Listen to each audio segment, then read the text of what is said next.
The presidential election in Chile on December 13th is very special. It's the first time the Concertación candidate will not end up first in the first round vote and will have to face a more powerful candidate in the runoff scheduled for January 17th. What we should look at on December 13th is the percentage vote that Sebastián Piñera, the right-wing candidate, gets.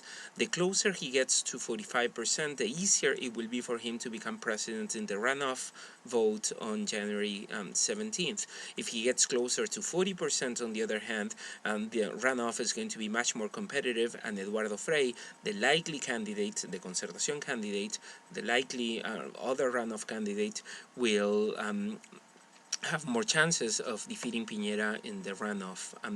Marco Enriquez Ominami, on the other hand, the independent candidate, the former Concertación deputy, who's now running as an independent, has a slight chance of making it to the runoff if he can beat Frei in the first round. If he does get more votes than Frei, he will then become the Concertación candidate in the runoff, and he stands, polls tell us, a better chance than Eduardo Frei of beating Sebastián Piñera in the runoff. But the key on December 13th will be whether Sebastián Piñera gets a vote close enough to that magic 50% to feel more secure for the runoff on January 17th. And the other key for the first round vote is whether Eduardo Frei can actually get more votes than Marco Enriquez Ominami and get a high enough percentage to make the runoff competitive against Sebastián Piñera.